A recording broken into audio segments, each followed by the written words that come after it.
Hello, it's Attorney Stephen Leahy here on today's Tax Talk. Thanks for joining us.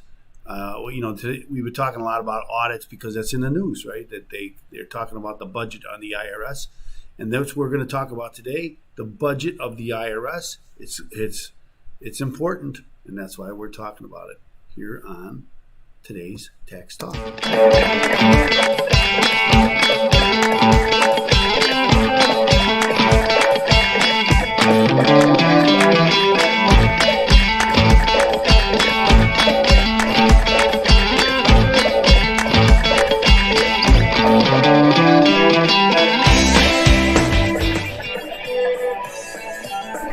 Well, as I mentioned, today is the budget of the IRS is really at issue.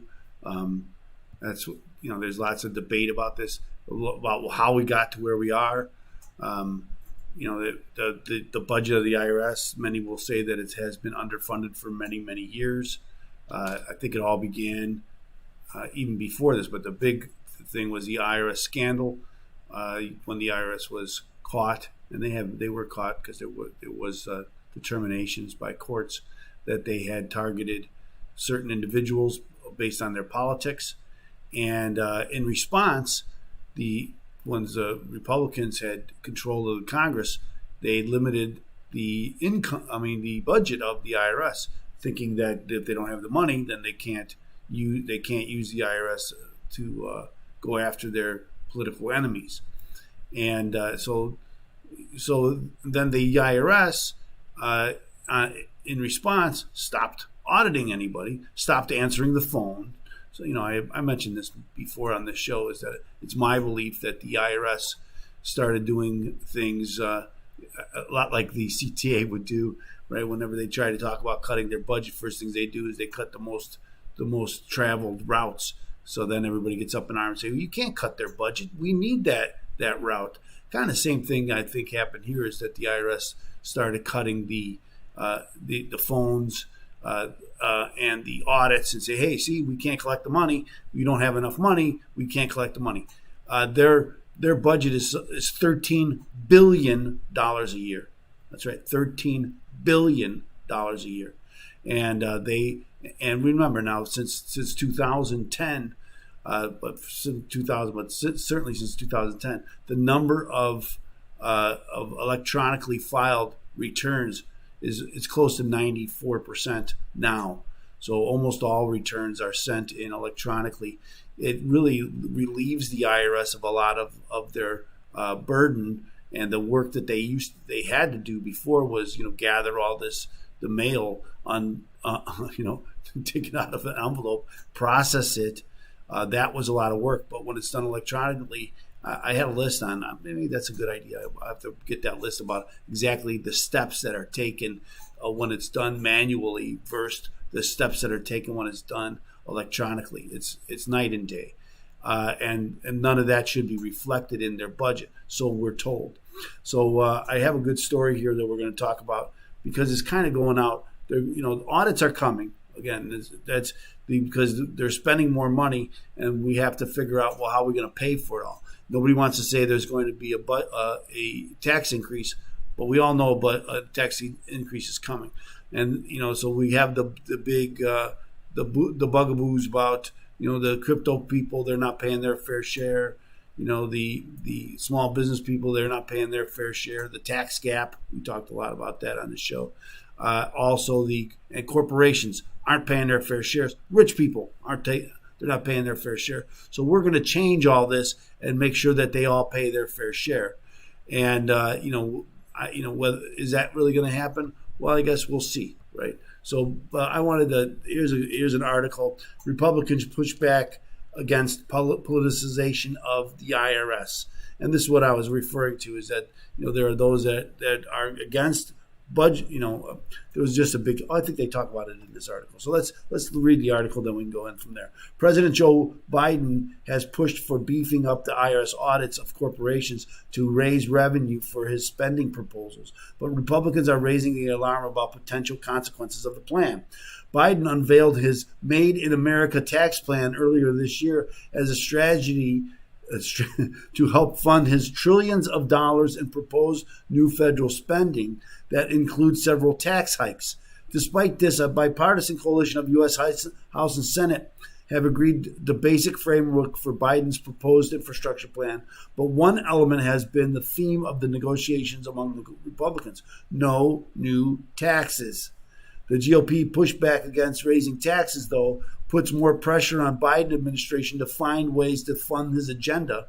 Aside from Biden's controversial tax hike proposals, the president also has proposed adding $80 billion in funding to the IRS so it can increase audits of corporations. Now, when they say corporations, they don't mean large corporations. They've already admitted, or they've already indicated, that the number of audits for small businesses is going to go up by more than 50%. Okay, so they're going to start auditing small business. When they talk about corporations, most small businesses are run as what they call a subchapter S corporation. And and that's who they're targeting. And so they like to couch it in these terms that, it's the big businesses that we're going to audit. But we've already seen when the ProPublica released all of those tax forms, nothing was illegal that they did. They just didn't pay a lot of taxes because they followed the rules that are out there, and those rules are not going to change. And I got a story about that, so we're going to get so they're talking about corporations are going to pay more in taxes, but they really haven't changed anything to make them pay more taxes. Audits are coming, but again, the vast majority of these audits are going to be against individual small business people because that's where the money is. All of these measures will make it much harder for the largest corporations to avoid or evade taxes by eliminating parts of the tax code that are too easily abused, the White House said. Okay, so they keep talking about that they're going after the large businesses, right? That's the large corporations. They're the ones. We got to go after them. We have to go after them. So I'll talk about it. I'm going to kind of get off of this just for a second and talk about this next story. And it's Janet Yellen says tax changes for large firms may not be ready until 2022. And I got to tell you, it's going to be beyond 2022, right? Because they haven't even proposed anything yet. And then there's going to be a election year. Very few tax reform gets done in an election year. Right, so don't, even if they come up with something in 2022, it probably will not pass in 2022, and that means we're going into 2023 before they can even propose or pass a law to change the corporate tax laws so corporations pay more. Okay, so that's 2 or 3 years down the road. And again, because even if they change it, then it's going to be the next year that they're going to pay the tax. They won't have to pay the taxes till the next year. Right, so that's all of these issues about going after large corporations, in my opinion, is false, and they know it's false, but that doesn't stop them from doing it. So this will be paired with an investment in enforcement to make sure corporations pay their fair share. Investment in enforcements. What does that mean? More audits. That's what that means, right? That's the investment in enforcement. They're going to enforce to take more money. They got to get more money. And how are they going to get more money? They got to go after corporations and small business people because that's where the money is. That's how they're going to get it. This will be okay. So the typical workers' wages are reported to the IRS, and their employer withholds, so they pay all of their taxes they owe, as I just mentioned. By contrast, large corporations have at their disposal loopholes they exploit to avoid or evade tax liabilities, and an army of high-paid tax advisors and accountants who help them get away with this. But this is a quote from the administration. But they help them get away with it. They follow the law. They don't abuse the law. They're not going to jail for anything. They're not accused of tax evasion. They're accused of following or using the tax loopholes that the Senate and the House put in, and the White House has signed. So that's not. They're again, and to change that, they have to change law. To change a law, that's going to take some years. It's not something that's going to happen. So they keep talking about large corporations and W-2 employees, they pay their taxes because it comes out of their tax return. But the people who don't, this is the small business person, the person who's trying to make ends meet. I've already mentioned, in my opinion, who pays the most in our society? Small business people, because they don't take advantage of the loopholes that are out there that are available for them.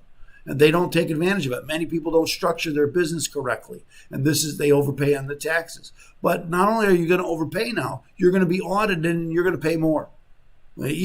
So you got to take advantage of the laws as they are and reduce your tax liability, because they're going to come after you to pay more. And we talked my last show here on today's Tax Talks was about how to avoid tax audits, right? IRS audits, and there's ways to do it. And so I encourage you to look that show up. It's on watchtalkradio.com. It's on Facebook. It's on YouTube. You can find it. But how to avoid tax audits, and maybe we'll talk about it again soon because it is that important. The Biden administration claims boosting IRS audits could raise as much as $700 billion in revenue. Well, again, where's that revenue going to come from? They haven't even changed the laws for the big corporations. They're not going to change. So where's that $700 billion going to come from? It's going to come from small business people, right? Those are my clients, the business professionals, small business professionals who are trying to make a living by running their own business. At the same time, an underfunded IRS lacks the capacity to scrutinize these suspect tax maneuvers. A decade ago, essentially all large corporations were audited annually by the IRS.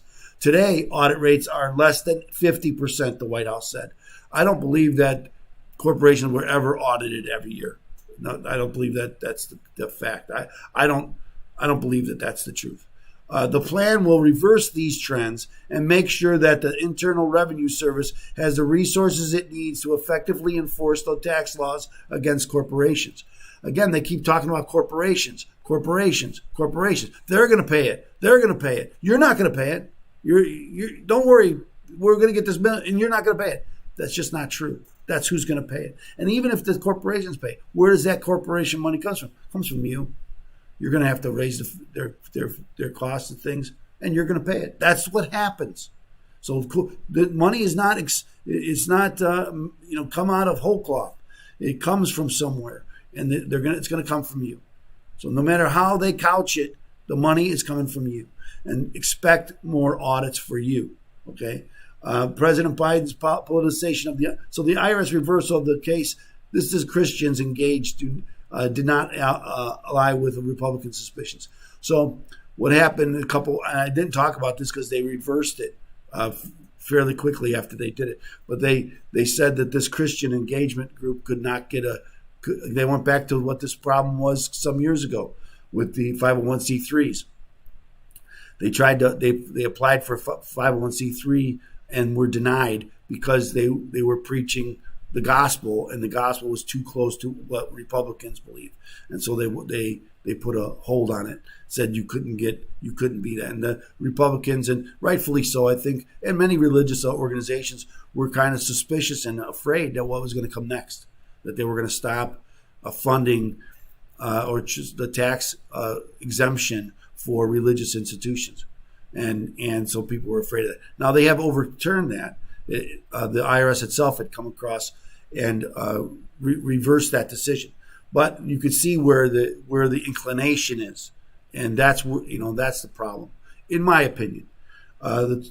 The 2021 filing season was the quintessential definition of the perfect storm, the report says. No one could have predicted the global pandemic or the lasting and lingering impact to taxpayers, IRS employees, and tax administration during the last 15 months. To state the obvious, the filing season has been challenging for tens of millions of taxpayers and anything but normal for the IRS and its employees. Okay, so the past year. So everybody knows that the IRS has been inundated. You try to get your refund, you're having a problem getting a refund. They haven't processed many 2019 tax returns. If you've amended a return and sent it in, from even 2016, I have some that still have not been processed. We sent it in over a year ago. So these things take time. I get it. It's been a tough year for everybody. But But the response shouldn't be, hey, well, let's just take money away from the people that are working for a living. Let's make sure that they and so they couch it in these terms, as I mentioned, that somehow it's against the large corporations, and that ordinary people don't have to worry about it. You do have to worry about it. Take all precautions to avoid IRS audits. And the best way to avoid an IRS audit is to not do your own tax return if you're a business for yourself, because that's the biggest red flag, and they will take, they'll scrutinize you. Again, taxes are very complicated. If you try to do it, and business returns are even more complicated. And if you try to do it yourself, there's a very good chance that you've made a mistake. And so that's where the red flag comes in order to audit you. So, best thing to do is get a tax professional. We offer a program now. It's not, it won't cost you very much more than it costs you right now to do your tax returns with a professional. But you'll get added benefits, legal advice, accounting advice throughout the year, and other benefits. So you should call me, 312-664-6649. Again, that number is 312-664-6649. Be happy to discuss this new program that we have with you. Get protection. Get it now. That's what you should do. But if you have an IRS problem, get a copy of my book. It's called Deal with Your IRS Problem Today. Deal with Your IRS Problem Today is you can get a free copy at freeirsbook.com. Again, that's freeirsbook.com. Get a copy of the book. There's lots of answers in there, but get protected. Know that it's coming, and you're probably going to be if you're running your own business, they're coming after you. So be careful. Things are tough. Don't make them tougher by getting an audit. So thanks so much for joining us today, and I look forward to seeing you again tomorrow.